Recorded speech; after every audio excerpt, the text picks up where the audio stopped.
Welcome to the Spawn Chunks, episode number 118 for Monday, December 7th, 2020. My name is Joel Duggan, and joining me as always is Jonny, also known as Pixel Riffs on the interwebs. Hello, sir. Hello! And if you're also avoiding spoilers for The Mandalorian, then it's fine listening to our Render Distance pre-show conversation today, because we hinted at things, but we didn't go into too much detail. We also talked all about just how we've been getting on lately with our guest. So if you want to hear more about our guests' day-to-day dealings and how they're dealing with everything, then head over to patreon.com/thespawnchunks, where you can get an extended conversation we call The Render Distance. But without further ado, I should introduce LogicalGeekBoy. Welcome back to the show. Logic was last on the show for episode 28, and we were saying in the Render Distance quite how long it's been is kind of a surprise. But who better to come on and talk about what the main subject of this episode is going to be, which is this brand new revolution in Redstone that's just popped up in the 1.17 snapshots. You'll know LogicalGeekBoy from a YouTube channel that now has over 100,000 subscribers, where I think the sort of flagship series on there are the Legacy SMP and a series called Simply Minecraft, which is a bunch of no-nonsense survival farms that are just designed to get you good results with simple components. Logic, welcome back to the show. Well, thank you very much for having me. Thanks very much for the invite. Yeah, I was looking back at when that first the first time I came on. It's almost 2 years ago. I think it's February. It's going to be 2 years. That is a long old time. But yeah. Glad to be back. Yeah, it's been a while since we've been, we always look back on having started this show over 2 years ago at this point and go, wow, okay, yeah, we're getting old. We've been doing this for a little while now, but at least at this point we have cut our teeth, and I feel like we've kind of settled into the routine of doing this. So let's start by talking about what's new in our Minecraft lives, and as per tradition, the guest should go first. So Logic, tell us all about what you've been up to in Minecraft lately. Well, I guess lately we'll probably cover the last few weeks, but the big thing is we've started a brand new season of Legacy SMP, which is absolutely amazing. So it's our second season, as I said, and we've got some amazing people on that server. I can't tell you. So we've got people like Pearlescent Moon, we've got Slice Lime, Mythical Sausage, Skizzleman, Python, Sloy XP. I think you might know him, Pix. I've heard of him. And a whole bunch of other people. I'm not going to name all of them, but yeah, some really top class people. It's been a lot of fun and a lot of time in the planning, getting this season up and running. So we're only up to like episode 3, so it's a really good time to get on board the Legacy hype train, as they say.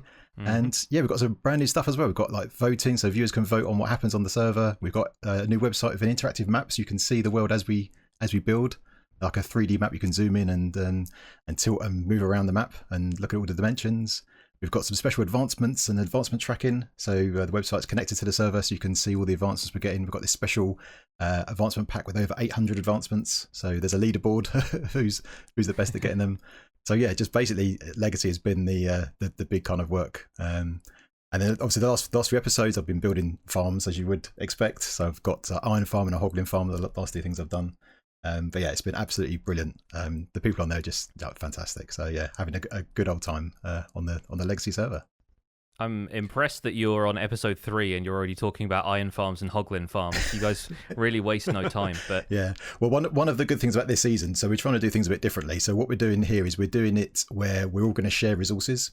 So we don't all have to build Iron Farms. We're just going to have one Iron Farm, and that supplies the whole server. And so we've got some people doing obviously decorative builds. We've got a communal storage system, so we can be quicker at progressing through the game, because we're sort of helping each other. So Skiz has just done a gold farm. The Pearlescent Moon's got a whole bunch of villages going. So even though it's quite early on, we're making good progress because we're working together. So yeah, it's really good. Nice. I think it's super cool, especially with the landscape of Minecraft servers on YouTube being what it is and everybody kind of gravitating towards some of the larger servers. It's difficult to stand out, and I know Legacy is a pretty big deal right now, but just the fact that you guys are adding all of these extra elements of interactivity and how kind of thriving the community is around like the stuff that you're sharing on the website, the advancement tracking and stuff, I think that's really interesting and innovative stuff, which I think is to be expected from the list of names you've got going on there. But it's still really cool to see people doing something a little different. Yeah. I mean, as I say, it's been great fun. It took a long time planning. We had season 1, and then we took a long time to get to what we wanted to do for season 2. We're always trying to think of what can we do that's a bit different? How can we stand out a little bit? We don't want to do the same old thing that other people do, but still be fun for us to play in and fun for viewers to to watch and also get involved with. So far so good, and we've got some other plans for the future, but I'll keep them under wraps for now. But with the length of the seasons, what was the deciding factor to wrap up season 1? Well, really, that came down to, so when we started off with season 1, obviously we had a whole bunch of folks on there, and then through various reasons, a number of people went off and did other things and didn't have enough time to do Legacy as well, and so just the server activity sort of died down a bit. And so then we're in the position where what we really want to do is get new people on the server, but it's kind of hard and kind of unfair to ask new people to come on when the server's halfway, kind of halfway through its life already. So although the season was short, I think it was the right thing to do to start a new season, a new world, new people, just start afresh with some new ideas, do things a bit differently. Nice. So far that's worked out all right. So I think we did the right thing. And it's been, since we started, I've had so much fun. It's just going on there. There's always someone online, and if you want to record with someone or do something with someone, you say, oh, do you want to record a quick clip, and then just jump on Discord together and just muck around. So it's been great. I expect the landscape of collaborating with people is a little bit different with more people being at home as well. So you'll probably have more opportunities to just record for 5 minutes between bits and pieces of here and there. So that's it's always nice getting that fresh server smell and everybody still being really excited for it. Yeah, absolutely. Out of curiosity, before we move on, what's the tool that you're using for the 3D map online? So we use a tool called Blue Map, I think it's called. So it's an open source project. That's not something that we've written. And without going into too much detail, but basically what happens is we've got a separate server that takes all of the game files from the actual server we play on, and then that hosts the map and generates it.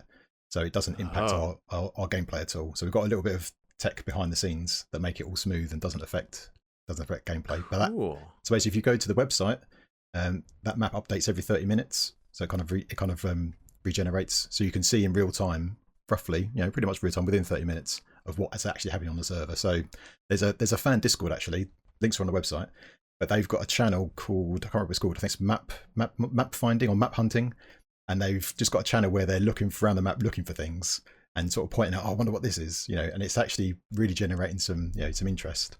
So I've got a few ideas. I'm thinking about doing some kind of almost like a treasure hunt or some kind of scavenger hunt where I can just hide things on the map, and if people look at the website and try and find those things, it will take them somewhere. I haven't really flushed out exactly how that will work, but that'd be quite a fun thing to do. Yeah, like an ARG kind of thing done on the website. That's again innovation. That's super cool. I'd love to see it.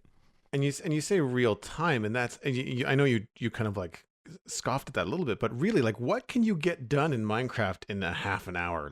That's worth putting on a map. Not a whole lot. So really, every 30 minutes is about right for seeing decent updates. And because when someone does a let's play video, it might only be 20 minutes, but it's probably a good 8 or 12 hours of gameplay. I'm sure, Jonny, you can attest to that. Yeah. So speaking of, what have you been up to in Minecraft this week? Well, speaking of SMPs, I've started a new one myself, actually.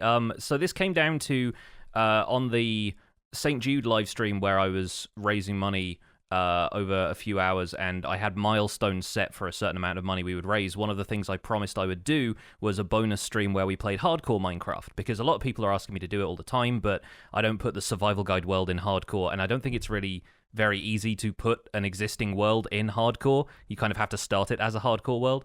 So I figured I would just do a Dragon Rush kind of, single player world. And then Liara, who's one of my moderators, member of the Truly Bedrock server, among other things, got in touch and said, hey, some friends of mine from Twitch are just starting this Don't Die December server, which I think Don't Die December is a challenge people do anyway, where you just start a hardcore world and try and play Minecraft all month without dying. And they decided to turn it into a server. And so she said, why not just join this, and you can do your hardcore stream from there, and stick around if you feel like it, but no pressure or anything. And so I kind of low-key joined that, and I was kind of the Sasquatch of the server for a while. I just kind of popped up in the background of people's streams, nobody could quite get a non-blurry picture of me for the first little while.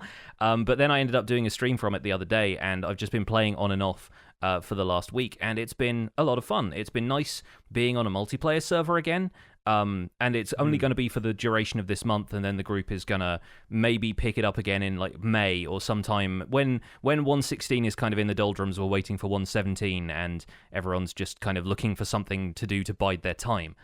So in the meantime, I am working on getting a netherite beacon, if you can believe it, although probably just a tier 1 netherite beacon because it is only a month and I do want to do something else with my life. But yeah, I kind of joked in the Discord for the server, like, how about I do a netherite beacon? And then I kind of went, you know what, I probably could if I just stuck to 9 blocks of netherite instead of 160.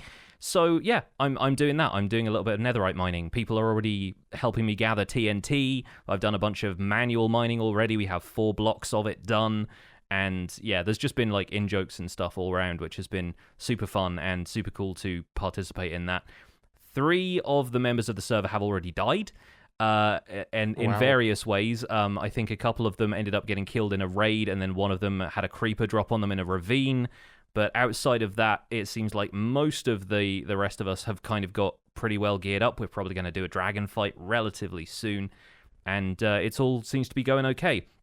So outside of that, in the survival guide world, I've been working on actually using the museum archive for storage instead of just leaving chests everywhere, because I set up this giant auto-sorting storage system a while ago and then never filled up any of the item sorters with anything that could filter items, and I just sort of left it there thinking, well, that's a project for a rainy day, you know, when I've not got anything else going on. Problem is, I've had stuff going on since then, so I've spent the last couple of streams figuring out some of the categories of items I want to store, and it's mostly blocks sorted into different areas. So all of the sandstone blocks are in one place, all of the terracotta blocks are in one place. And I've now got to the point where I can drop a shulker box into a redstone contraption that's going to unload it and then eject the shulker box when it's done. So I get separate sorted, inventory and stuff all goes into the sorting system, and then shulker boxes pop out empty in a different chest, which is very convenient for me because then I can just leave them there and go and do other stuff. So that's what I've been working on in the survival guide, and bits and pieces of other stuff here and there, but that's the main stuff. How about you, Joel?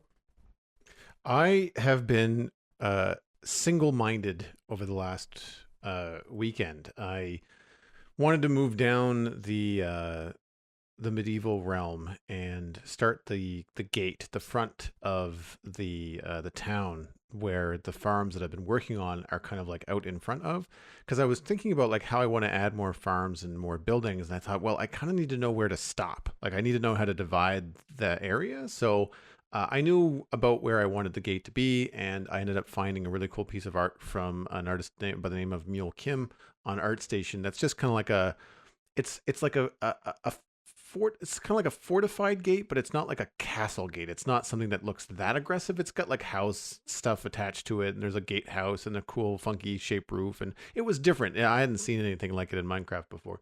So I grabbed that and I started working on it, and very quickly I've been up and down. That's been my life, upstairs, downstairs, the last 3 streams, because of how tall the build is and how frequently I have to go up, change something, come back down, see how I like it, blah, blah, blah. But it has been a good experience of doing that on stream in real time with a bunch of people hanging out, because they got to see how I approach this kind of thing, which is usually I rough out proportions. I don't want to build it too tall. You know, I don't want it to look out of scale with everything else in the region. And then I decided on materials. Like the whole thing was cobblestone. I think I had a lot of spruce on me, so it was like cobblestone and spruce and maybe some dark oak here and there. But later on, we decided on like more stripped dark oak. There's bone block is now involved in it, which is a great build for this style of thing, or great block rather, and an awful lot of trapdoors. Like boy, am I using a lot of spruce trapdoors, because I don't want this thing to be ginormous, and I do want it to have some depth. I find that adding trapdoors are just that way of adding that bit of geometric depth to something without adding an entire meter of depth to the wall. Yeah. And I find that that's been working out quite well, actually. Even doing little tricks where like you get frustrated where 2 trapdoors can't occupy the same space. Like you want to do a corner, so you have to tuck one trapdoor in behind on the block behind. But it's working out okay. Like, I know that it kind of goes in a weird little zigzag, but you really can't tell when you're down on the ground 10, 15 blocks below it, right? Like, you don't even notice it. So it's been fun. It's been a learning curve, and I've enjoyed doing like a curtain wall for the first time. Believe it or not, I've never done one of those in Minecraft. So I had to look up, and we were talking in the Twitch chat about like all the proper names for, like, curtain wall and like battlement, and they're called not mortars. They're called, starts with an M. Matriculations? No, I think that's the long version. There's a shorter, whatever it's called. Yeah, there's a shorter word for it. But anyway, it's the kind of thing where it was just nice to kind of be able to talk about the Merlins is what I was looking for. The little the blocks that you would hide behind if someone was shooting arrows at you. Right. Yeah.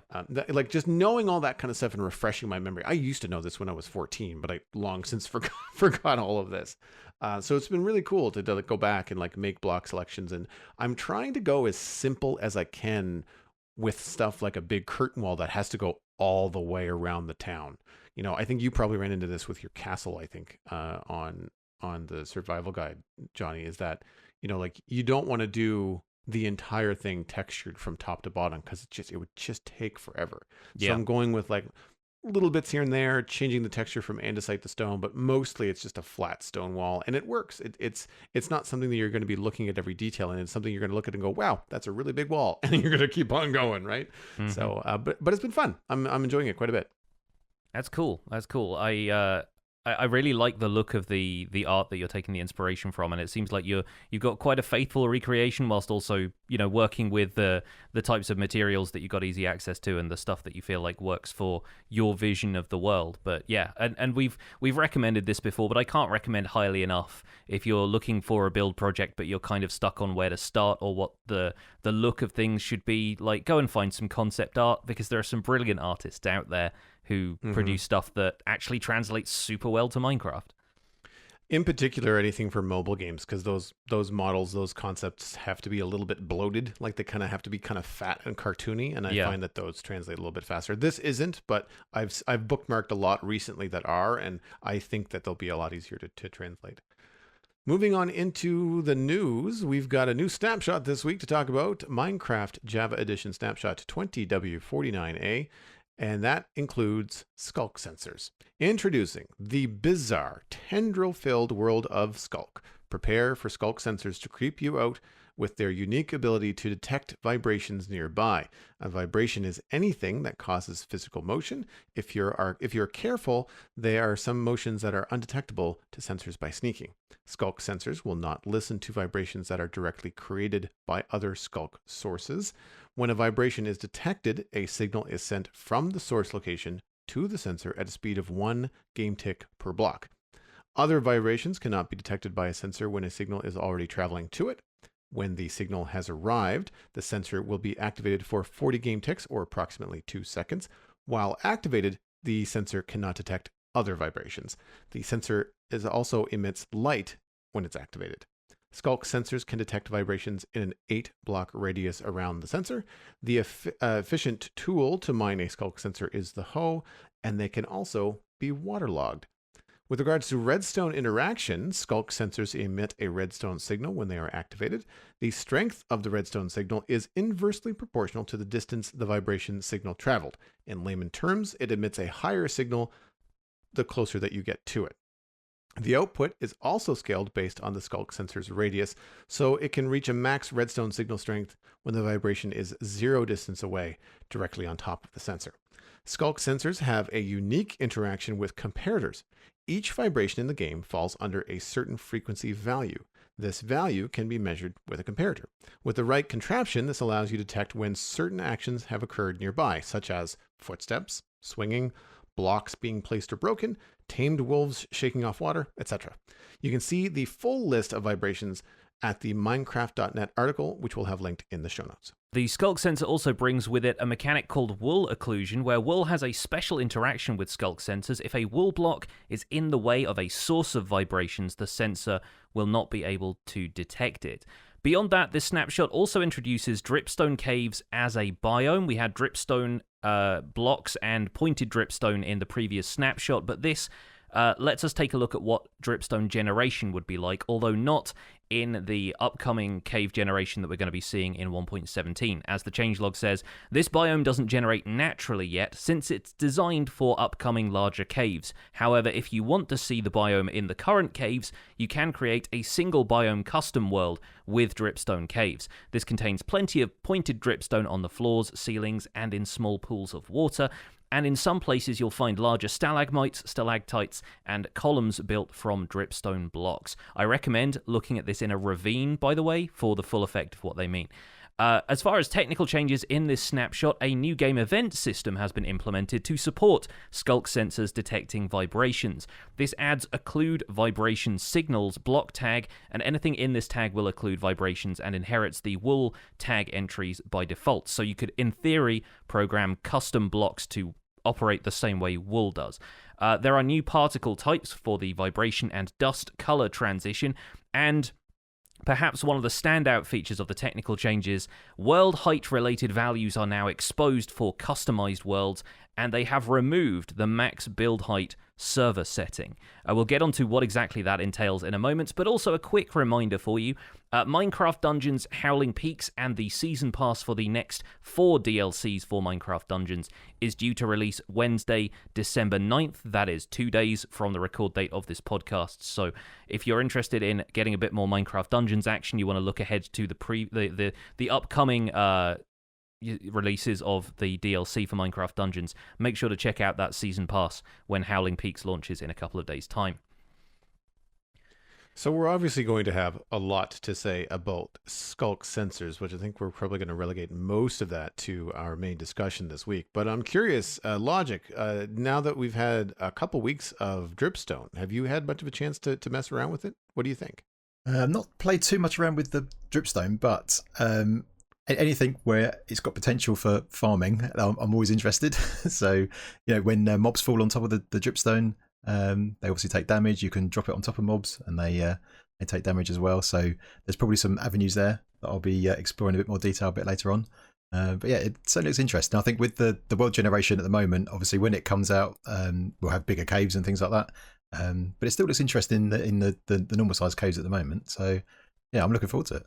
Yeah, what do you make of it being a potential renewable source of lava as well? Has that kind of got your farming neurons fired up, or are you not sure about it yet?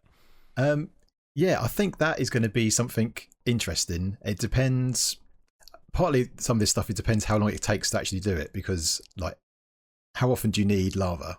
Depending on what you're doing, you might need a lot, but typically you don't need that much lava typically. So it might just be quicker to go to the nether, grab a couple of buckets, and then come back, rather than build a whole contraption and then wait for however long it takes for them to fill up. So kind of depends, I guess. I've seen a few people do some designs for it already. So I think it's going to depend on what you're going to need it for. If you need a large amount of lava, like if you're going to do some kind of terraforming that requires, if you're going to build like a whole kind of landscape that's covered in lava, then really worth building a farm for it. But like typically, if you need the odd bucket of lava here and there, then you can just go and grab it, I think.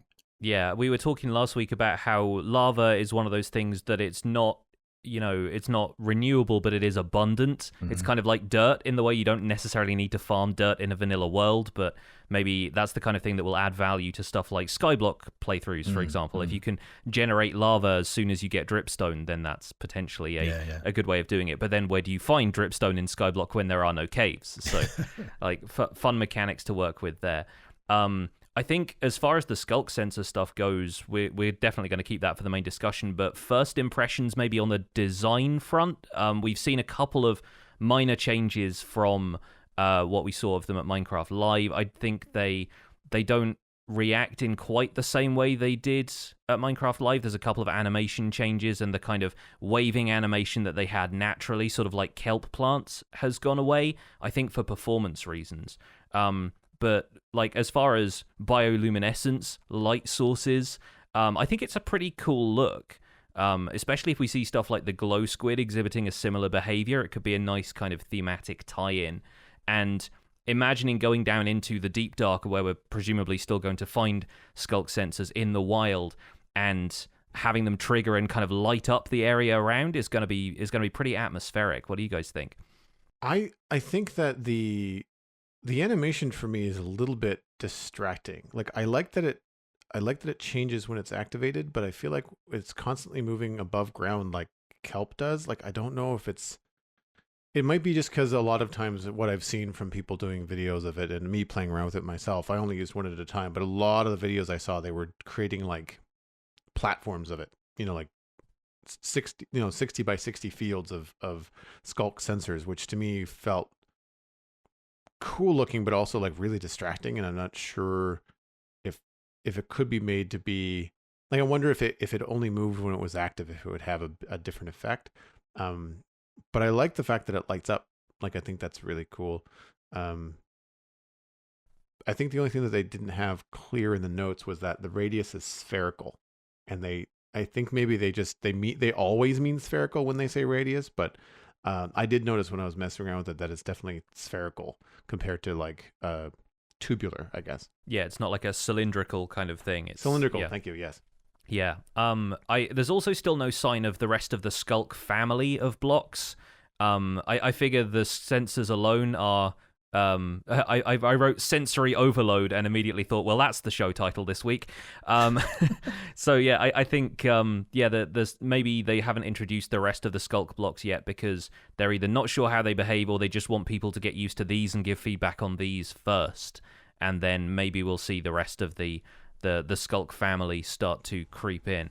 But yeah, looking forward to future snapshots involving some of this. And before we move on to chunk mail and the main discussion, let's talk about world height changes, because I think this flew under the radar for a few people, especially when they saw Skulk Sensors. They thought, yes, okay, Redstone component, and I for one didn't scroll further down to read you can now generate a dimension with a world height that is about 8 times the size of what we currently have, right? I think the maximum values for that are 1024 in both directions, so you can have a maximum height of the surface of 1024, but also a depth, a negative y value of 1024 as well.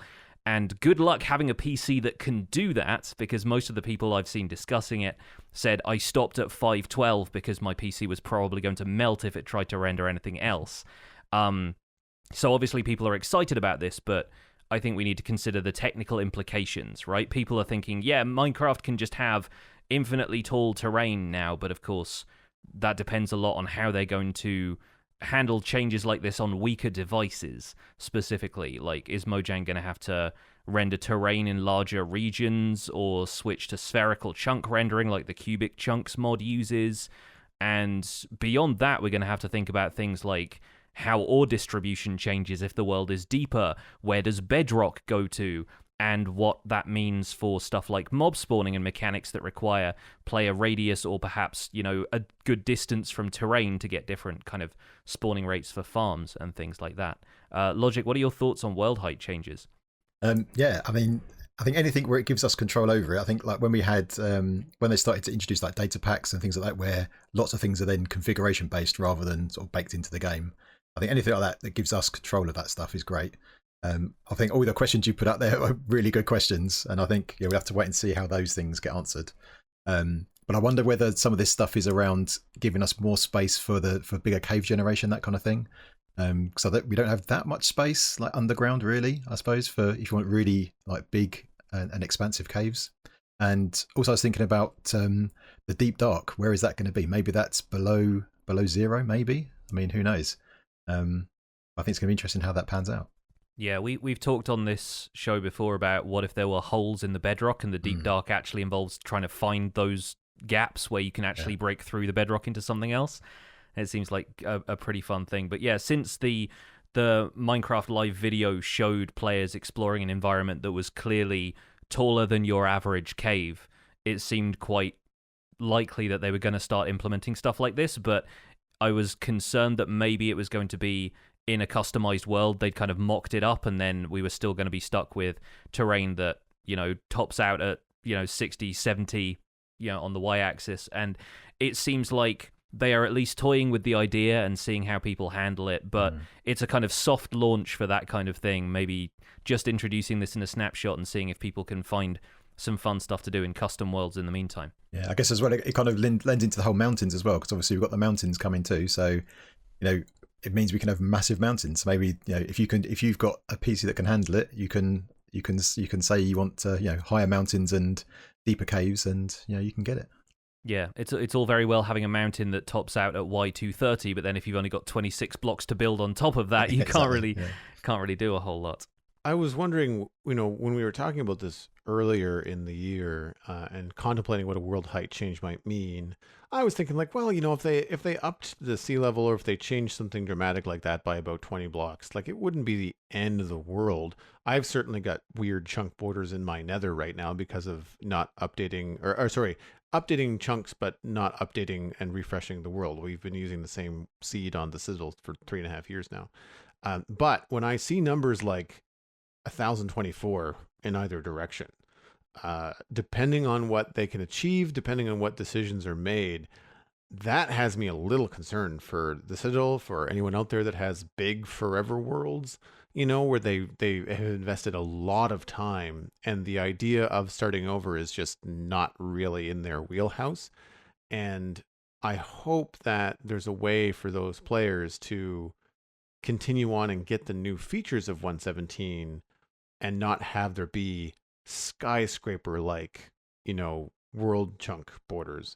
Because really the only solution that I can think of off the top of my head since the snapshot came out has been to keep the server. We already use command blocks to teleport to different realms with different themes like medieval or modern city, and they're 10,000 blocks away from one another. I guess the solution would be to pretend as if we've got a new world and just teleport several tens of thousands, hundreds of thousands of blocks away, and just go there and start anew with new terrain generation and just kind of see what happens. I'm wondering what Mojang might be able to do with new chunk versus old chunk, and if there's a way, even if it's, maybe with this new mountain generation, there might be a smoother terrain gen, because if that's possible, you might be able to say, okay, well, this is a new chunk with the new world height, and this is an old chunk. And granted, there's going to be some problems where there might be some void in the old chunks. In the new chunks, if you could smooth that transition, maybe have it only happen in oceans, like you have to have an ocean between old chunks and new chunks, that would minimize, I think, player, we'll say, feedback, negative player feedback when you've got skyscrapers of chunks coming up into your long-term world. It seems like something they're probably thinking very carefully about. Yeah. And I know they're approaching all of the world height change stuff with a certain sense of, it might happen, it might not happen. There are various, I think, both technical reasons for, device compatibility, but also technical in terms of how do we accommodate players who want to keep a longer world. And I know I, for one, having used the same world in the survival guide for nigh on 3 years, I think I think folks like me are thinking, yeah, we're probably going to reset, because just having immediate access to caving from the early game onwards is going to be quite an exciting thing when caves are so different for us. But yeah, it'll remain to be seen. As far as like the timeline for stuff like Legacy goes, Logic, have you guys talked about that yet, or is it still too far away for deciding what you're going to do when new terrain starts coming in? I think honestly it's too far away at the moment. We have talked about it. We've got a few options. Obviously we could start a new world. We could stay in the world we're currently in. We could and just kind of play as we are now. We could also move to a different area of the same world and kind of start with no tools, that kind of thing. So there's various options. I think we're just going to see how it pans out, and just when 1.17 comes out, we're just going to see where we are, and then decide from there, I think. Yeah, I think at this point we just don't have enough information to decide one way or the other, so kind of makes sense, really. Moving on into email, we have a couple of messages this week, but I think we only have time for just the one during the main show. Stay tuned for the render distance for the answer to number 2.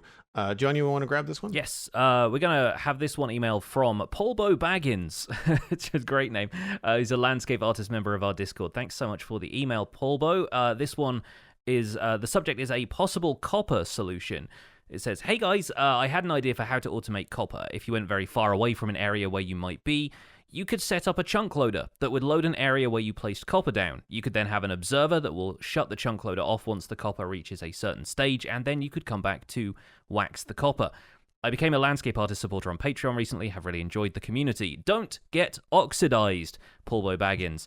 P.S. If you're interested, fully oxidized copper is called copper hydroxycarbonate, and I'm quite glad they didn't go with that name, considering we already have waxed, lightly weathered cut copper stairs to deal with. Making it any more complicated might just fry my brain.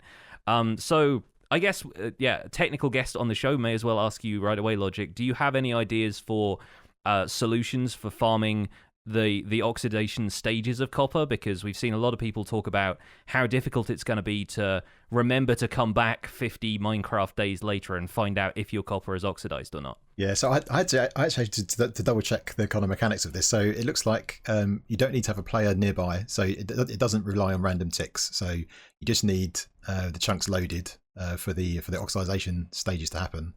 There are 4 stages, and it takes between 52 and 80 in-game days for each stage. So it's going to take a very long time for anything to change. So you could use a chunk loader, as Pilbo said. You could also put them into spawn chunks as well, which just might be easier. That might not be, depending on what you've got built up there, you might want to do that. So you could use like either a long clock to kind of make sure that you've passed the longest stage possible. The other thing you can use is, like you said, like an observer, but you'd have to have a counter as well to count all of the stages of each change. But then, of course, only the blocks you're looking at are the ones that would have changed to the full stage. So I guess probably I would say put it into spawn chunks is probably the easiest thing, and then just come back at the right time, and then they're all done. Yeah. How would you set up a clock of that length? Because 52 in-game days is a bit longer than the average like hopper clock kind of length. Yeah, probably have a daylight sensor, so you can count each day, and then you can have that activate items into a dropper, and then when it gets to a certain fill level, then you can kind of shut it off. There you go. That's the Galaxy Brain move. That makes a lot of sense, and probably a little bit more easier than having a 7-segment LED countdown kind of thing. Yeah, I mean you could do that if you wanted to go all out, but yeah. I kind of wonder, like, I appreciate that a chunk loader or a spawn chunks or a daylight counter is a player solution for this, but again, like, not every player is even that savvy with Redstone to tackle that kind of thing. I'm thinking Mojang still has to come up with a slightly more accessible way for the player to be able to choose the oxidation level of their copper. Yeah, we talked about this, I think, last show or the show before, saying players don't like leaving blocks in their builds which are then meant to change over time. You want to have the palette accessible to you so you know that your build is going to stay that way. So that's why we're all talking about farming the different stages of copper before we build with it, instead of just building a roof out of copper and seeing what it does in 50 to 80 days time. So it's kind of an odd conundrum. It's also worth noting, as going back to the more technical side of things, that if you want to load chunks without needing a chunk loader, I think the idea here was that the chunk loader could then shut off after a certain point so that the copper would effectively freeze in time until you went back to look at it, which is quite a neat idea. But you can always use the force load command to load an area of the world that isn't the spawn chunks. So if on a server, or with the consent of the admins, or on your single player world, you wanted an area where copper was that wasn't necessarily in the spawn chunks, but still like a copper aging field, you can always use that force load command. But again, you've got to be a little bit more concerned about the impact that's going to have on the running of the server. I wonder if maybe another suggestion could be that I wonder if the copper could react differently in different dimensions. So like for example, when you put down a wet sponge in the nether, it dries instantly because obviously it's really hot. Maybe either the nether or the end, maybe that has a different level of oxygen in the air, let's say, and maybe just the fact of putting down a copper block would change it, maybe, or something like, or it's a quicker change around than the long kind of 80 days for each stage, maybe. I don't think we've had that suggestion before, Joel. That's actually pretty good. I think having the different dimensions. I imagine the end is probably the one that would preserve it for longer, because the end is sort of like a moon-like environment for the most part, so you wouldn't expect there to be a lot of oxygen there. But maybe, yeah, if the nether aged copper faster, but then again, you've also got to be in the nether for longer for the copper to age, unless it takes like a few minutes. So that's an interesting balance, but I wonder if they would be open to considering that one. That would be interesting in the nether, because then you're basically putting the player in peril, like, because the nether is not necessarily a fun place to hang out if you don't have a shelter to do that. So, like if it was, say, faster to convert to the nether, but it meant hanging out there and dealing with ghasts and piglins and all that kind of stuff. There's a risk reward involved at that point. Yeah. I was actually just thinking about, and this is a little bit too much of an easy button, because I don't think it's a very Mojang thing to do, but if at the end of the day you have completely oxidized copper, if you can then use that and combine that back with normal copper and use that to craft the various stages, you still have to wait. Like, you still have to wait the 50 to 80 days, or 52 to 80 in-game days to do it. But it gives you a little bit gives you more control, but that also kind of feels like an easy button, for this kind of a thing. Not as what I'm feeling Mojang is intending with the addition of the new block. Yeah, the great copper debate continues. But I think we've delayed too long. We need to get to these Skulk Sensors, because, of course, they are a very, very exciting feature. So going back over the snapshot changelog, we have not just the fact that they emit redstone when you get near them, and that's a variable signal depending on how close the source of the vibration is, but they also have this incredible interaction with comparators that effectively turns them into action detectors, is the best way I can think of it. That came out of nowhere. Like, this wasn't mentioned at all in the preamble to Skulk Sensors. This is something that has only been added in this snapshot and we'd never really heard of before. So I don't know about you guys, that pretty much blew me away. There was so much more depth than I expected from this feature to begin with, and I already thought it was going to be a game changer as far as, wireless redstone player detector kind of stuff. So Logic, how excited are you for Skulk Sensors? I am beyond excited. I'm super excited. So I think it kind of reminds me of when the Observer first came out. It's one of those really good sandbox kind of mechanics, kind of blocks, right? It's very simple in concept. You can explain it in a sentence, but it's got so much depth with the range detection, and also detecting the different actions using the frequency. Different players of different levels can get different things out of it. Even beginner players can get something out of it. Even over to the very advanced Redstone masters can also get something out of it. So I think that's a really well designed block, and so far it looks amazing. Yeah, so when Skulk Sensors were first announced, I wanted to bring this up, and it's one of the reasons that I thought you'd be an ideal guest for the show, is a couple of creators got hold of a Skulk Sensor mod that was made by somebody called Opisec, and that reproduced the behavior of the sensors based on just the appearance and the mechanics that were showcased at Minecraft Live. So now you've had a chance to play around with both versions, the Opisec version and Mojang's actual vanilla implementation. How do they compare? Was there stuff that surprised you, aside from, I think, the comparator behavior wouldn't have been in there, but were there some things that worked differently? So with the mod, so Opisec's mod, so first of all, it's a really well implemented mod. It was really done well, and it kind of really matched what we knew at the time based on what we saw at Minecon. But it worked based on the sound engine of the game. So whenever there was a sound, that would trigger the detection. So from that, and obviously there wasn't any sort of distance detection. There wasn't any frequency. It was just like on or off if there was a sound nearby. Now that gave us some interesting things we could do apart from the obvious stuff, which we'll talk about, which covers like with the sculpts we've got now. But you could do some things with how game sounds work in relation to the player. So for example, mobs only make a sound if they're within 16 blocks of you. And then blocks make a sound if they're 48 blocks within 48 blocks of you. So you could do some really long range sort of player detection using that. So that's something you can't do. Well, you can do it. We'll probably talk about that later on, but it works. It basically works differently. So you had some options there. There was one contraption I built that I thought was quite interesting with the mod. in that you can, when you have fly machines, basically you can have them sweepers in like farms and whatnot. A lot of the time with those things, you have to be careful when they unload because they can just break if you just leave the area. So I had a little contraption where the flying machine would go backwards and forwards, but it was only activated by the Skulk sensor when it heard the piston firing.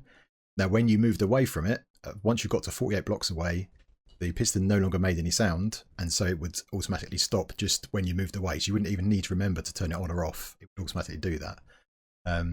So you can't do that with the current Skulk sensors. I actually tried it.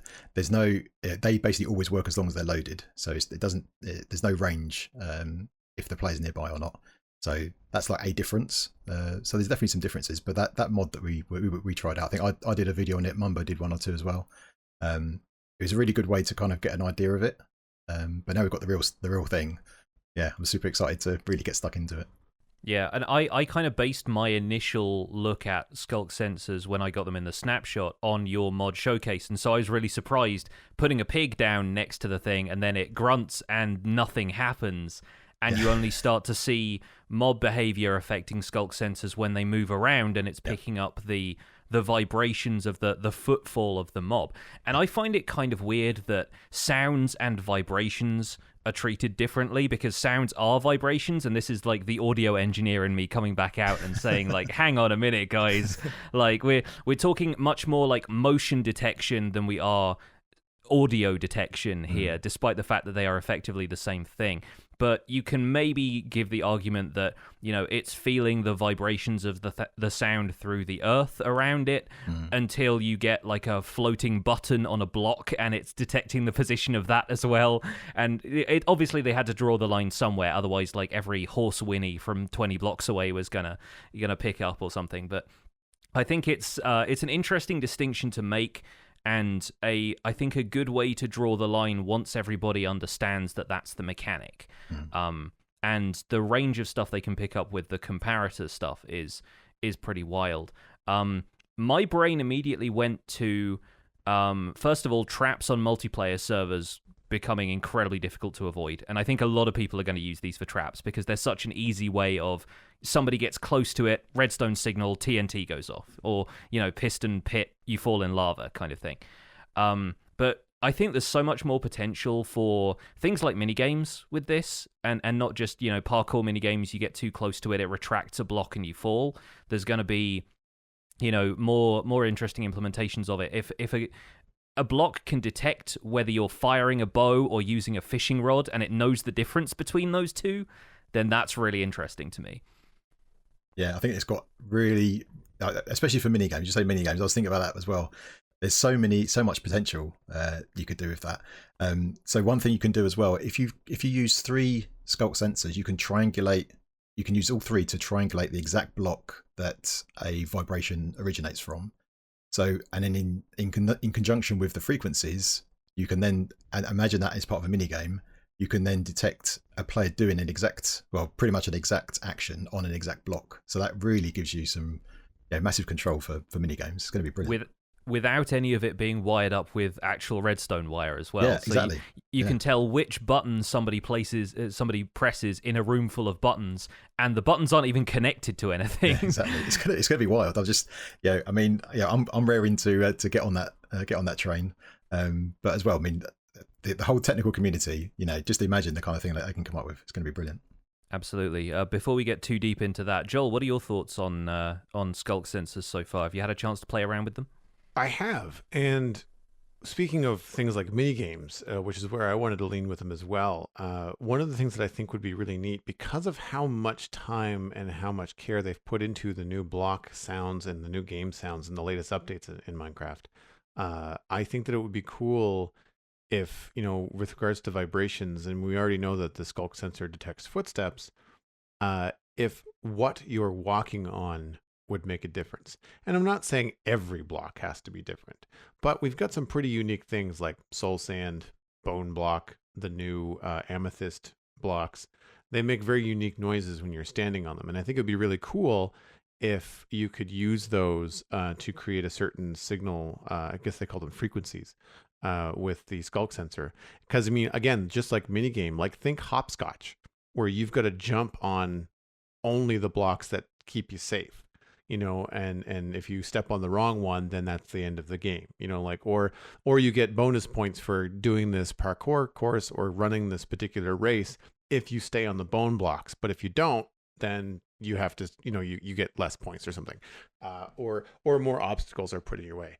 I like how quickly the Skulk Sensors react. I was playing around with mostly the wireless redstone stuff, which I think is just neato. It's just fun to see that kind of thing. The range is short, so like when you're thinking about running a very long redstone wire, if you don't need it to be wireless, it's going to be more efficient to just run the redstone wire with repeaters. What's the biggest problem that I have with running redstone is going up.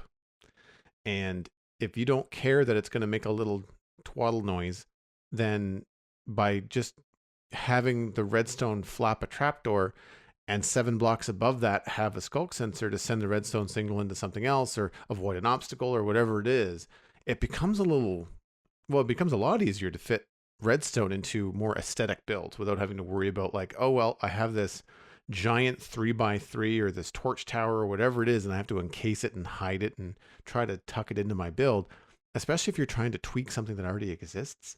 You're trying to add some secret room, but you've already built the house, that kind of stuff. I think Skulk Sensors could be fun in that way.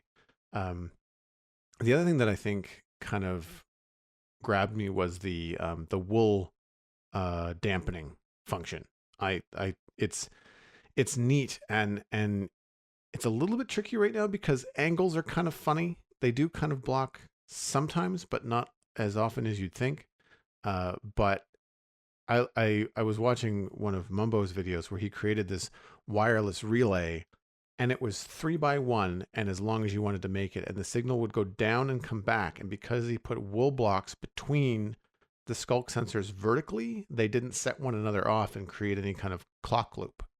And it was really, really cool to just watch that happen and have those possibilities, kind of like open up to you. So, I mean, Logic, with regards to farming or switches or not so much trap related, but like, practical uses for Skulk Sensors, like what kind of comes to your mind? Probably like when it comes to, I like what you said there about like the more aesthetic builds, like starting off on that stuff. Like sometimes I've like created a farm, for example, with an on-off switch, and I'm down at the bottom, but it's got to go all the way to the top to turn on some lights or whatnot, and having like long redstone signals or some other thing to transmit that signal can be a bit ugly. So with the wireless stuff, although the range isn't that long, you're going to need a few of them, a few steps of them to move up there. It gives you more options to kind of hide that stuff, so that's great. In terms of farming, I'm not sure they're really going to help that much with like farms, because I was thinking, and I kind of looked at this when I was doing the previous video with the mod that we had, whether you could use them to trigger like mob farms, that kind of thing. But the thing is, because they work off of the mobs wandering, as long as you could use it like if you've got like a witch farm, for example. So when it detects that there's a witch moving around, but it would only do it when the witch moves. So if you don't want to make it super efficient, then you could use it for triggering that. But we've already got designs that would be more efficient. So it depends where you're coming from. If you want to do something that's fun that just waits for them to move around and then trigger something and then gets them, then that would be good. But if you want to make something efficient, it won't. I don't think it's going to like revenue. It's not going to really change how that stuff works. But there's probably some real niche kind of cases. Like I was looking through the list of all the frequencies. It detects when a dog shakes. When a dog gets wet, when it tries to dry itself, it shakes, so it can detect that. So you can use that to detect when rainfall stops. So if that's something you want to do, that might be interesting. There's some fun stuff you can do. So for example, it will detect when you cast your fishing rod. So I can imagine on like a multiplayer server, like you might have like a lake. You can have like some signs up saying no fishing, and then if you detect someone casting a line, then set off some kind of trap to teach them a lesson, that kind of thing. But yeah, I think it's got so much potential. I think the main thing that we're really going to see for widespread adoption of this, it just has to be farmable in the first place. Like, you have to be able to acquire a decent amount of these things if you want to use them, and then B, how accessible it's going to be, considering that all we know about them right now is that they exist in a deep, dark environment with a creature that can kill you very easily, and can hear you breaking blocks and various things like that. I think some of the behavior we see from Skulk Sensors can also be applied to what we can understand the Warden's behavior to be like. So we can maybe start using this as a way of preparing strategies. I think Joel was talking about, walking around on certain types of blocks, and most of the time you can hide from Skulk Sensors when you sneak, but I think it would be kind of cool if walking around on wool, considering that wool is like the nullifying block for Skulk Sensors, I think it'd be cool if your footsteps on wool were muffled as well. Yeah.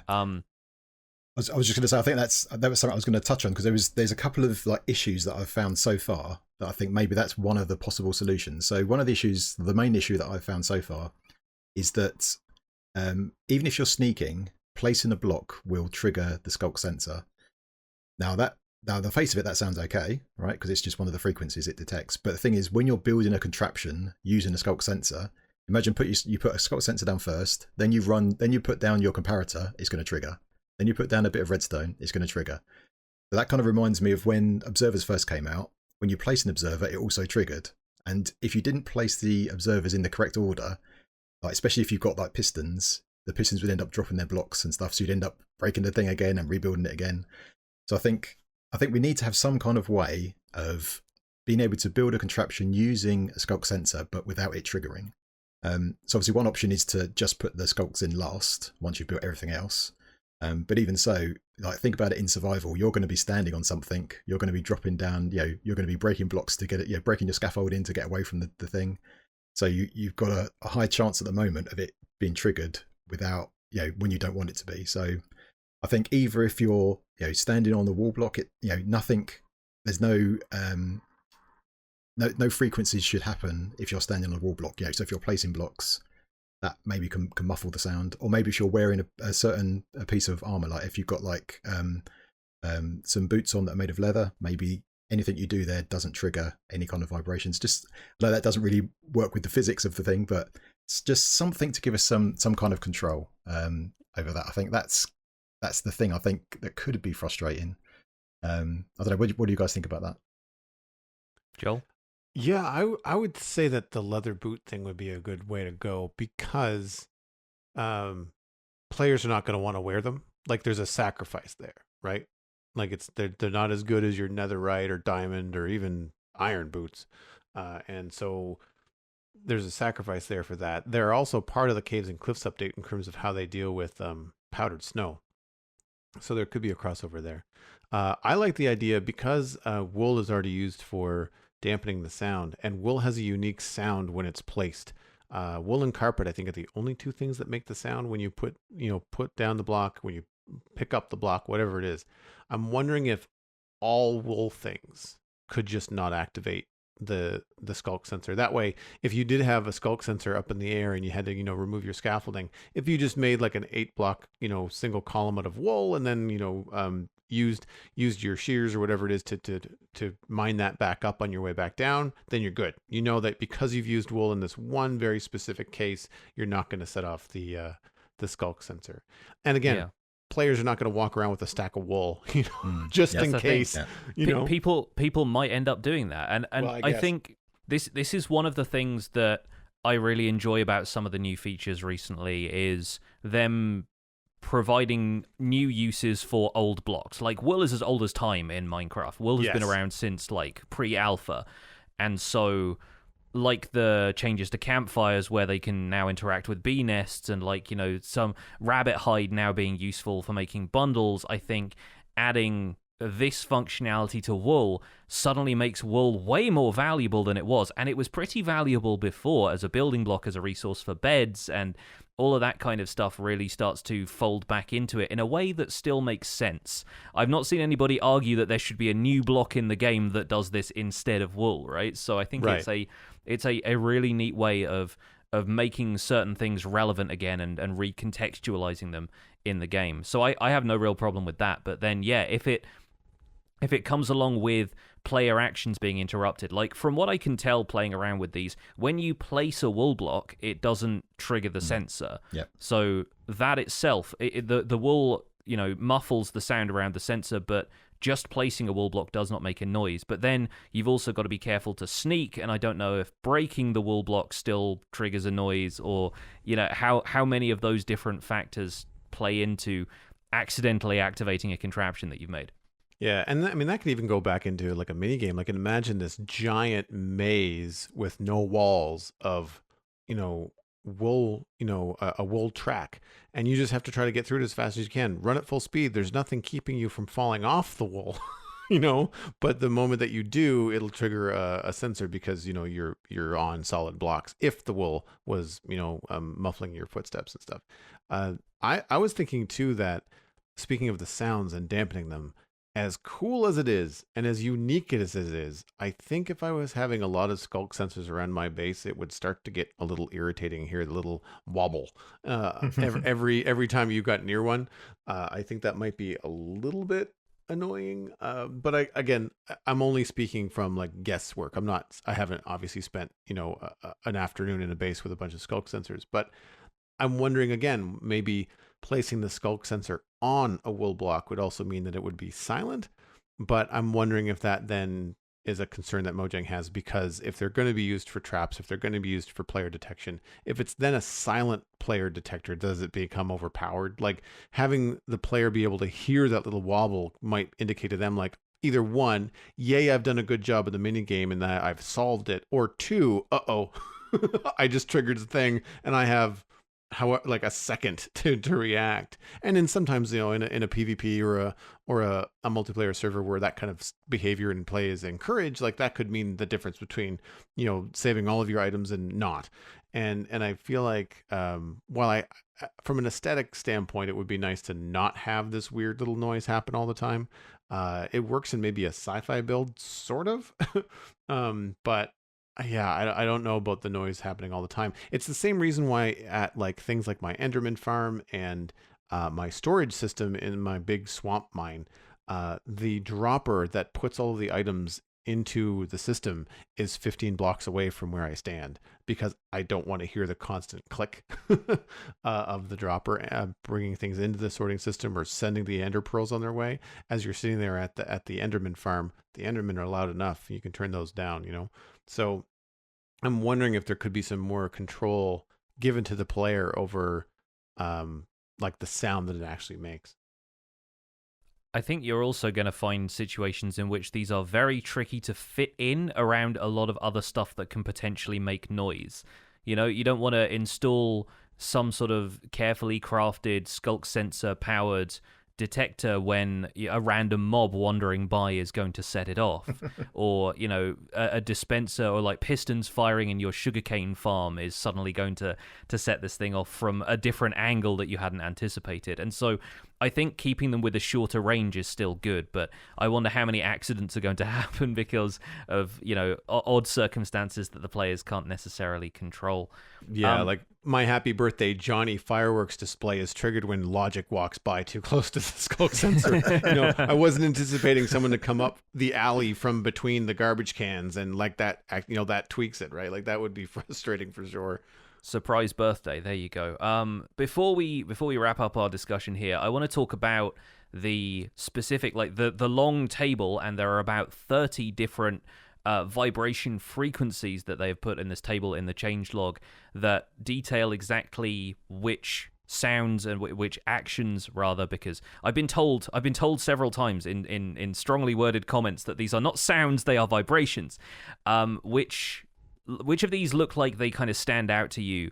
And the overlap between them is kind of interesting, I think, to me. Like things like obviously like opening and closing a chest gives off different frequencies. That makes a lot of sense. But then opening a chest also gives off the same frequency or the same comparator signal strength as pressing a button or attaching a block to something, or pulling a switch or something like that. Do you foresee any issues where people are going to be tripped up by overlapping actions that way? And is there a better way that you think these could be delineated, so it's a little bit more separate.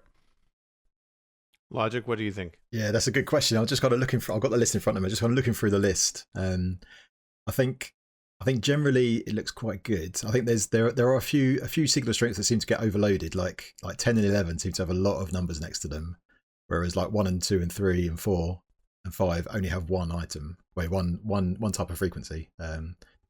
So I think maybe if we could sort of separate those things and make them things that are unlikely to happen at the same, in the same area, if that makes sense. So like if you've got press, if you've got two things that are likely to happen but on the same frequency, that's probably not great. But I think maybe it might be nice, like instead of like we've got steps, the footsteps is at 1, it gives you a signal strength of 1. It might be good to be able to delineate at least players from mobs, so at least then you can say you kind of get rid of that that thing about things triggering without you when you don't want it to. So if you could say players are a 1 but mobs are a 2, for example, because we only have flapping wings for a 2, and I think at the moment only bees will trigger that. So maybe mobs walking could be 2, I think that would be a good thing. And you could even separate that down to hostile mobs versus passive mobs, for example, if you wanted to have this incorporated with some kind of mob detection. If you're in your base and you've got zombies coming towards you, or if you're near a village and you want to be warned if there's zombies on the way, it could be good to be able to delineate that I think. I'm also quite confused that they've split up starting eating and finishing eating. I'm confused why you need to do both of those, because surely one must start eating in order to finish. So when is there going to come a point where you finishing eating is really going to matter? I guess, like, again, in niche minigame kind of things where it gives off a certain signal strength, like if you're able to finish eating something 5 times in a row, then it only triggers a door to open once you've done that. But it seems a little bit strange to me to go that detailed with things that aren't always going to have separate actions involved. Like and projectiles shooting and projectiles landing is one that I think works, because you can shoot something, but obviously if it lands really far away and the Skulk sensor over there is picking up a different signal, then you can use that for player versus player kind of defend the castle minigames or something like that. But I think some of these seem like incredibly niche to the point where, like, why is this occupying such a specific space on the table? Yeah, it's the same with the press block and unpressed block. And it's something that I thought was nicely thought out was the fact that if you press a button, specifically a wooden button, because it's the longer of the two, the Skulk sensor is not activated by both the press and the unpress if you're focusing on the single Skulk sensor, because the Skulk sensor is activated and has that active will not receive extra signals for about 2 seconds. And that's long enough for the button to unpress, make its second noise or vibration, and not trigger the Skulk sensor a second time, which I like.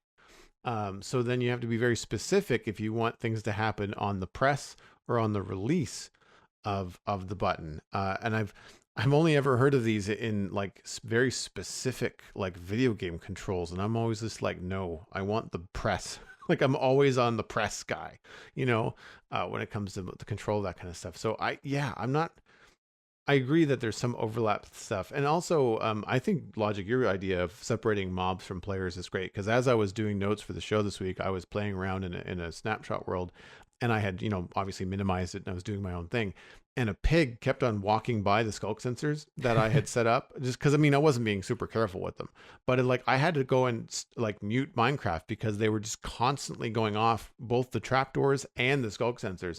And the pig just wouldn't leave the area, right? It was like, they're going to have to be encased in wool at all times if that's the case. Yeah, I can see the YouTube videos coming out. It's going to be mistakes with Skulk sensors. It's going to be some guy building this complicated contraption with TNT and whatnot, and he's just finished, and a pig walks by and explodes. I could just see it. Yeah. You already have stone pressure plates only being able to detect players and mobs instead of all entities as well, right? So there is sort of precedent for there being redstone contraptions that can tell a little bit more between players and other entities. And so I think maybe having it split up is a really good idea.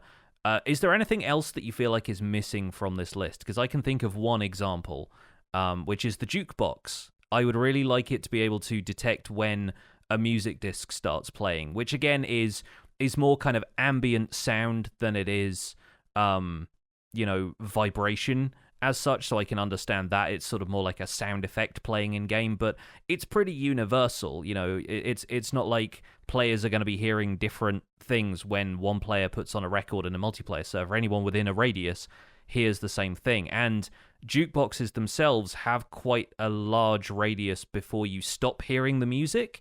So I sort of wonder if that could be a fun way of triggering these things at longer range, but it would be a really weird exception if you did, but might also add some more value to jukeboxes and music discs. Yeah, one thing I watched Mumbo's video about it, and he tried something that was interesting. He tried to grow a tree, and if you think about what they're saying with the Skulk sensor detects vibration, it's movement. So when you grow a tree with some bone meal, is that movement or is it just the tree appearing? So should that generate some vibration? A tree growing. Maybe that's something we should add to the list. Yeah, that'd be really interesting for tree farms and stuff like that as well. Again, it probably wouldn't replace current tree farming mechanics in terms of efficiency, but for more natural tree farms where you don't bone meal it and you just let a tree grow, it could at least let you know that the tree you are waiting to grow has grown or something like that. There could be some interesting implications there. And I guess trees don't make any sound for the player now when they grow, but maybe they should. I sort of like the idea of there being like a noise of roots burrowing into the ground, but might be quite a challenge for the sound designers. We'll see. Yeah, it's funny, because when I first started playing Minecraft and I was doing the manual tree farming, you're planting all these saplings, I would frequently get punched in the face with a tree growing underneath me. and it hasn't happened in a long time because I don't have to harvest wood in that way quite as often. But I remember it would happen quite a lot, to the point where I'm just like, how do I avoid this? This is scaring the crap out of me. Like, it's startling, when a tree pops up in the middle of your view. Something that I thought was interesting that was missing was they have something where it's dispenser or a dispense failed. There's no mention of droppers, and there's no distinction between a successful dispenser or a successful or unsuccessful dropper. And as far as the wireless Redstone kind of thing goes, where you see players using trapdoors to send a signal with a Skulk, down a line, I think that it would be nice to be able to power a dropper, because it's a much more subtle click. It's less offensive if you're going to have a lot of this stuff happening in your base. Having a bunch of clicking happening in the background is a little bit different than a trapdoor or a piston, like just doing their thing, which is quite a bit, we'll say, more intrusive from a sound design sort of way.